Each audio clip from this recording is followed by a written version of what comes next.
नमस्कार दोस्तों, स्मार्ट अवनी में आपका स्वागत है। आज मैं आपके लिए लेकर आया हूँ एक बहुत ही ज़ोरदार गेम जो खेला गया था सन 1895 में हेस्टिंगसन शहर के अंदर। यहाँ पर वाइट पीसेस से खेल रहे थे विलियम स्टैथनीज, जो कि पहले वर्ल्ड चैम्पियन थे, और उनके सामने एक दिग्गज खिलाड़ी कॉर्ट वॉन खेल रहे थे ब्लैक पीसेस से। ये गेम तब का बहुत ही ज़ोरदार गेम खेला है, क्योंकि विलियम स्टैथनीज ने जिस तरह से वाई ब्लैक को अटैक किया वो काबिल तारीफ था। इस रीजन से इस गेम का नाम फेमस हुआ द बैटल ऑफ हेस्टिंग्स। तो आइए गेम की शुरुआत करते हैं। गेम की शुरुआत हुई E4, E5, NF3, NF6, bishop C4, और यह है इटालियन गेम। ब्लैक ने चला बिशप C5, C3, इटालियन का क्लासिकल वेरिएशन। ब्लैक ने चला NF6 और D4, सेंटर पे हुआ अटैक। यहाँ पर ब्लैक के पास कोई ऑप्शन नहीं है, ब्लैक को कैप्चर ही करना पड़ेगा, नहीं तो पॉन आगे पुश हो सकता है या फिर कैप्चर भी कर सकता है। तो सिंपली ब्लैक ने किया कैप्चर और कैप्चर, और इसके बाद आया चेक। अभी वाइट के पास तीन ऑप्शंस है।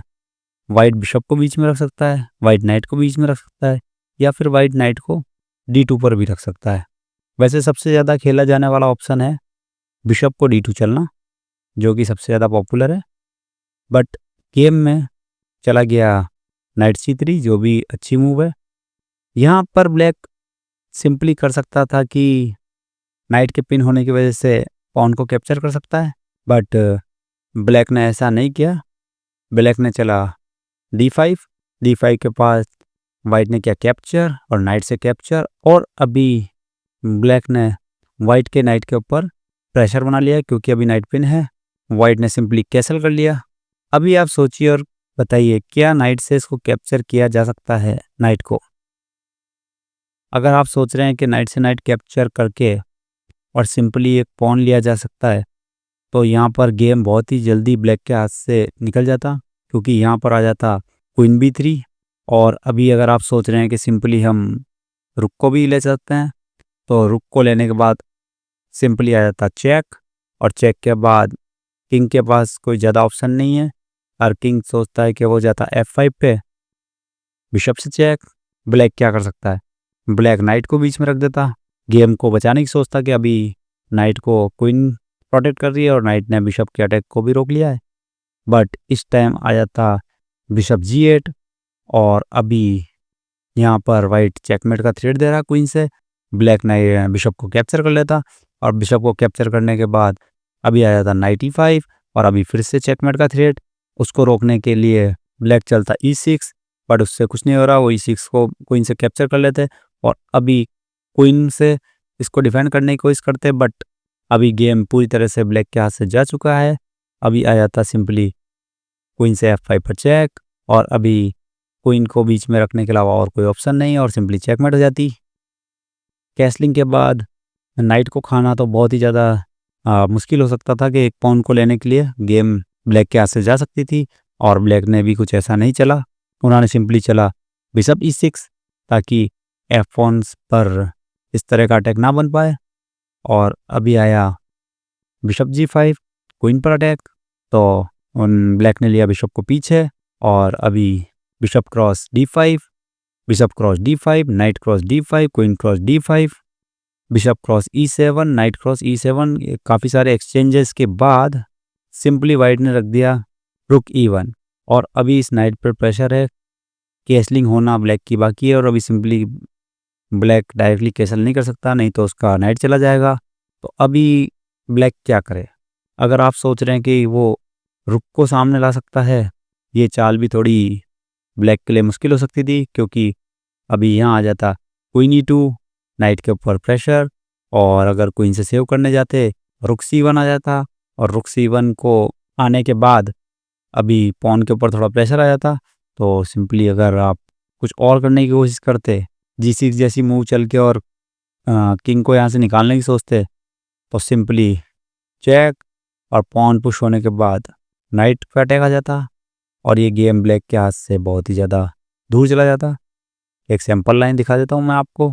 ब्लैक का नाइट चला जाता, गेम में हुआ F6, बिकॉज वो नाइट को यहाँ जंप नहीं लगाने देना चाहते थे, और अपने किंग के लिए जगह बनाना चाहते हैं। ब्लैक, ताकि उनका रुक बाहर निकल सके और एक्टिव हो सके। वाइट ने चला क्वीन E2 और नाइट के ऊपर प्रेशर बनाया। ब्लैक ने अपनी क्वीन से नाइट को डिफेंड किया और अभी सिंपल आइडिया है कि किंग को बाहर निकालना है और रुक को बाहर करते ही मैनुअल कैसल करनी है। तो अभी आया रुक C1। अभी देखो, जब सेंटर में किंग है तो अपने पीसेस को जल्दी जल्दी एक्टिव करो और कोशिश करो कि वो सेंटर में ही रहे किंग। अभी आया E6। उन्होंने रुक के आने के लिए रास्ता बंद कर दिया। वाइट ने लाइन खोलने की कोशिश करी, पॉन पुश, और अभी किंग सेंटर में होने के कारण जितनी ज़्यादा सेंटर की लाइनें खोल सकते हैं उतनी ज़्यादा लाइनें खोलने से वाइट को ही एडवांटेज होने वाला है, क्योंकि अभी ब्लैक के दोनों रुक कनेक्ट होना बाकी हैं और वाइट के रुक कनेक्ट हो चुके हैं और बहुत ही ज़बरदस्त अटैक हो सकता है। साथ ही साथ इन्होंने अपने नाइट के लिए भी जगह बनाई, क्योंकि पहले नाइट यहाँ जंप कर सकता था बट इन्होंने पॉन से उसको रोक लिया, तो उन्होंने नाइट के लिए अभी इधर जगह बना ली और यहाँ से नाइट को यहाँ जंप लगाने का विचार है। सिंपली आया कैप्चर, और कैप्चर के बाद नाइट D4 जो उनका प्लान था। अभी ब्लैक ने भी अपने प्लान के हिसाब से किंग को लाइन से हटाया और अभी आया नाइट E6, रुक H C8। ब्लैक ने सोचा कि कुछ रुक्स को एक्सचेंज किया जा सके, और अगर ब्लैक इसकी जगह सोचता कि वो वाइट के रुक का रास्ता बंद कर दे और अपने नाइट को यहाँ पर प्लेस कर दे, तो ये पोजीशन भी हो सकता था कि ब्लैक के लिए काफ़ी मुश्किल हो जाती, क्योंकि यहाँ सिंपली आ जाता नाइट का क्वीन पर अटैक। और अभी नाइट अगर क्वीन अगर इस पॉन को सेव करने के लिए C7 जाती तो सिंपली आ जाता चेक। और अभी किंग को आप कहाँ सेव करेंगे? किंग को अगर आप पॉन से सेव करते तो ये सिंपली पॉन चला जाता, और अभी भी किंग के ऊपर अटैक है और अभी किंग के पास जाने के लिए केवल 2 ही जगह बची हैं। अगर मानो कि किंग F8 जाता तो सिंपली यहाँ से फॉर्क लग जाता और क्वीन चली जाती और गेम भी चला जाता ब्लैक के हाथ से। इस वजह से ब्लैक ने रुक को बाहर निकाला, रुक एक्टिव किया, और अभी किंग को बैक ले जाने का आइडिया है ताकि किंग सेफ हो जाए और गेम में कुछ चांसेस ब्लैक के बन पाएँ। बट अब आया G4 और अभी स्पॉन पर प्रेशर है, और साथ ही साथ यहाँ से डिस्कवर अटैक का भी आइडिया है। अगर नाइट यहाँ से मूव होता है कहीं पे भी, आई थिंक कहीं पे भी नाइट मूव होता है तो क्वीन के ऊपर अटैक आता। ब्लैक ने चला G6 और G7 स्क्वायर को प्रोटेक्ट किया, और अभी ये डिस्कवर चेक के साथ क्वीन पर अटैक है। और अभी ब्लैक के पास कोई ऑप्शन नहीं है किंग को यहाँ रखने के अलावा, क्योंकि अगर किंग को कहीं और ले जाता है तो क्वीन जा रही है, तो इस कारण ब्लैक ने किंग को चला E8। अब आप वीडियो को पॉज कीजिए और सोचिए कि वाइट ने क्या चला होगा, क्योंकि अभी पोजीशन लग रहा है कि जैसे कि ब्लैक ने सब कुछ सेव कर लिया है, दोनों रुक्स को कनेक्ट भी कर लिया है। अभी यहाँ पर विलियम स्टेजनीज ने ऐसी मूव चली कि जिसके बाद गेम पूरी तरह से पलट गया। वीडियो को पॉज करके आप सोचिए वाइट ने यहाँ क्या चला होगा। आई थिंक आपने सोच लिया होगा। यहाँ विलियम स्टेजनीज ने चला रुक क्रॉस E7, गजब का रुक सेक्रीफाइस। ब्लैक क्या कर सकता है? ब्लैक के पास क्या ऑप्शन है? क्या वो क्वीन से इसको कैप्चर करे?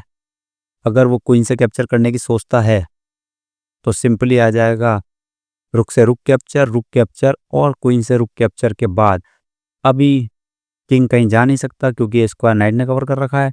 इस वजह से क्वीन बीच में डालनी ही होगी, और क्वीन से क्वीन एक्सचेंज होने के बाद ब्लैक के वाइट के पास एक नाइट अप है और ये game simply white easily win कर लेता।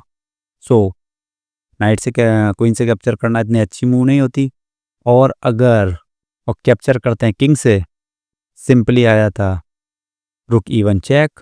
और अभी किंग को कहाँ लेके जाएंगे? अगर किंग को ले जाते हैं D6 पे तो क्वीन से चेक, और अभी रुक बीच में डालने पर रुक से चेक आ जाएगा। और अगर अब किंग रुक को छोड़ता है, रुक सिंपली जा रहा है, और अगर क्वीन से कैप्चर करने की सोचते हो तो नाइट से कैप्चर, और अभी भी रुक जा रहा है तो रुक को बचाना अभी भी पॉसिबल नहीं है, और सिंपली ये गेम ब्लैक के हाथ से चला जाता। इस कारण से ब्लैक ने ना तो क्वीन से कैप्चर किया ना ही किंग से कैप्चर किया। उन्होंने चला किंग F8, और किंग F8 के बाद अब स्टार्ट हुआ जो मेन आइडिया था स्टेजनीज का। सिंपली उन्होंने चला रुक से चेक, और अभी क्वीन से कैप्चर करना पॉसिबल नहीं है, क्योंकि वही सिंपली रीज़न रुक से कैप्चर और रुक से कैप्चर के बाद क्वीन से कैप्चर के बाद क्वीन क्वीन एक्सचेंज हो जाएंगी और एक नाइट एक्स्ट्रा रहेगा वाइट के पास और वो इजीली गेम जीत जाते। उन्होंने अपने किंग को सेव किया और ये फिर से चेक और सेम कंडीशन। अगर वो नए क्वीन से कैप्चर करने की सोचते हैं तो सिंपली रुक से रुक कैप्चर और रुक से रुक कैप्चर के बाद क्वीन से कैप्चर हो जाएगा और ये स्क्वायर्स अभी वाइट के किंग के पास नहीं है तो क्वीन एक्सचेंज करनी होंगी और उसके बाद वाइट के पास एक नाइट एक्स्ट्रा रहेगा और वो ये गेम काफ़ी इजीली जीत जाता। तो इस वजह से ब्लैक ने चला किंग H8 के बाद रुक H7 चेक और इसके बाद ब्लैक ने रिज़ाइन कर दिया। लेकिन अपन देखते हैं कि अगर गेम कंटिन्यू होता तो क्या होता। अगर ब्लैक सोचता कि वो किसी तरह से ड्रॉ करा सकता है किंग को G6 पे G8 पे रख के और अपन फिर चेक करते हैं और वो सोचता वापस से मैं किंग को H8 रख लेता हूँ और रिपीटेशन के साथ ड्रॉ करा लूँगा, तो यहाँ सिंपली आ जाता क्वीन से चेक और अभी रुक को खाना फोर्स और कोई ऑप्शन नहीं है। फिर आता क्वीन से चेक और अभी किंग के पास जाने के लिए एक ही जगह। फिर क्वीन से चेक आता H8 पे, किंग E7 पे आने के बाद क्वीन G7 पे चेक और अभी किंग E8 पे आने के बाद क्वीन G8 चेक और अभी किंग E7 पे आने के बाद क्वीन F7 चेक के बाद उनको किंग को F8 पे ले जाना ही होता और इसके बाद सिंपली चेक और अभी किंग कहीं नहीं जा सकता तो क्वीन को बीच में आना होगा और क्वीन को बीच में आने के बाद नाइट से चेक लगती है और अभी किंग के पास एक ही जगह है और यहाँ सिंपली चेकमेट हो जाती। और अगर इस पोजीशन में किंग सोचता कि सीधे ही D8 चला जाए तो सेम पोजीशन आती, सिंपली जो अपन ने वेरिएशन देखा और सिंपली चेकमेट हो जाती। और अगर वो सोचता है कि वो चला जाता है यहाँ से D6 तो अभी गेम और भी जल्दी ख़त्म हो जाता। सिंपली यहाँ पर क्वीन कैप्चर F6 हो जाता चेक और क्वीन बीच में आने के बाद सिंपली चेकमेट हो जाती। कैसा लगा आपको ये गेम? अगर गेम पसंद आया तो वीडियो को लाइक कीजिए, चैनल को सब्सक्राइब कीजिए और लोगों में शेयर करना ना भूलें। थैंक यू, धन्यवाद।